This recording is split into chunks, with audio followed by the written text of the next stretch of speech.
Hi, I'm Andrew. And I'm Dave, and this is the High School English Hub. Last video, we talked about close reading of a memoir passage. Today, we want to talk about academic writing and how we turn those rich ideas into a really good piece of writing. Yeah, that's right, Mr. Jaws. Last video, we did some close reading of a excerpt from Trevor Noah's memoir, Born a Crime. We were in chapter 11, and we were looking at an excerpt where he was trying to fit in. He was trying to assimilate, and he took a job, Mr. Giles, doing some work that he was paid for, and we were trying to see if he would fit in or not. Today, what we want to do is show you some annotation tables and then show you a piece of academic writing and really explore how to write about these memoirs in powerful ways. That's right. So make sure you've read the excerpt or you've seen the video prior, and so as we look at it, you can think a little bit about some of the ideas that you had. So we did some work with annotating where we had the big ideas and the features. Now we want to actually take a chart where we want to look at textual references, we want to look at authorial choices, and we want to talk about how those choices shape meaning. Yeah, that's right, Mr. Jaws. It's that right-hand column that is really holding our analysis and interpretation. The first video kind of shows us how to annotate on the page, but this is, as my friend would say, the heavy lifting. Yeah. We've got to do some really rich thinking. Mr. Jaws, let's zoom into this chart right now, and can you isolate a textual reference, a choice, and a piece of analysis that looks insightful to you? Yeah, well, first of all, the first one is just like, I would run like a bat out of hell. He's using this kind of colloquial expression, and it's got that kind of colloquial language that's quite clear, but it also really shows his talent, because his talent is that he's a runner. So it's really emphasizing his talent. So that was the idea that we came up with there. Yeah, another reference that I like is that idea of being an overnight success. I alluded to this in the last video, but throughout this memoir, Trevor Noah is not really experiencing a lot of success. He's having a lot of challenges assimilating as a child of mixed race. So to see this really stands out in the passage. And as a reader, Mr. Giles, we're kind of waiting to see if this is actually going to continue, come to fruition, or if he's actually going to erode and not assimilate, right? Yeah. So I find that an interesting sense. Syntax and tone, very interesting there. The last one that we also talked about in the previous video is this idea. He says, I floated, I was a chameleon, still a cultural chameleon. First of all, I like the phrase, I floated, period.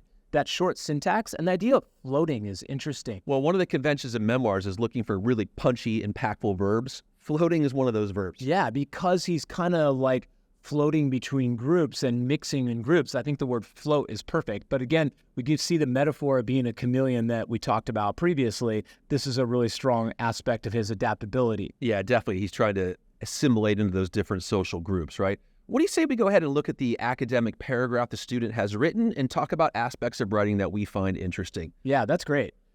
So first of all, we like topic sentences, especially this guy. Like, topic sentences are critical. They drive the paragraph. We like to have a rich idea, and I love the idea of an entrepreneurial resilience and adaptability, because he's a success. He's an entrepreneur, but he's also adaptable. Well, also, if we put that word adaptability in the topic sentence, that really sets us up well to talk about that metaphor of the chameleon later. So I think that's really, I think the writer's thinking about that, okay? What else do you see next, Giles, that looks interesting? Well, similar to what we had in the chart, we see this phrase like a bat out of hell, and this sort of colloquial expression, that simile. Again, that kind of shows the significance of his ability to be able to run and meet a need, right? I think that's important. And I think it's also reflective on his tone as well, because he's being very candid here, but he's also being humorous with the way he uses his language. The entire memoir is packed with humor, so if this is something you're interested in checking out, if you want to laugh, you want to check this out. So I think the phrase like a bat out of hell is also humorous. Yeah. It's in line with the rest of his writing style in the memoir itself. And it does show that resilience and adaptability. Yeah, I like. Again, we're mentioning the chameleon, and I think I like that, where the student is identifying the metaphor of being the chameleon and what that does. I think the way that they talk about how it shows his seamlessly navigate and assimilate, that's a nice turn of phrase that connects to the topic sentence. Yeah, I love this next sentence where it says, this metaphor coupled with Noah's overall tone suggests a pragmatic and adaptive approach to life.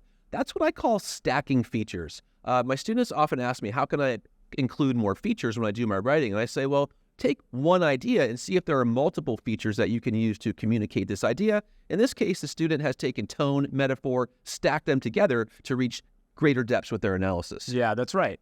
And then finally, we mentioned the analogy about the weed dealer that we talked about in the previous video, and the significance of that, kind of being an outsider but providing a service like the weed dealer in that analogy. That's really nice. I think it's also really notable to discuss that we see the word Noah written in orange many times.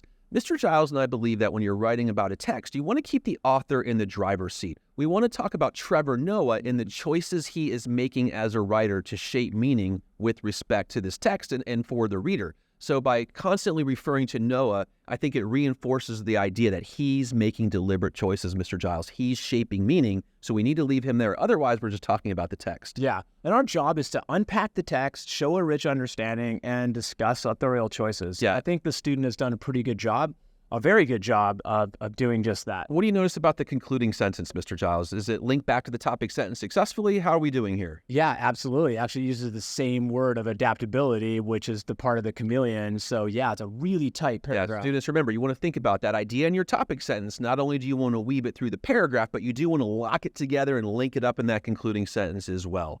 Folks, in the end, we hope that this video has given you some insight in how to structure some academic writing and how to write about the messages of memoir in a rich way.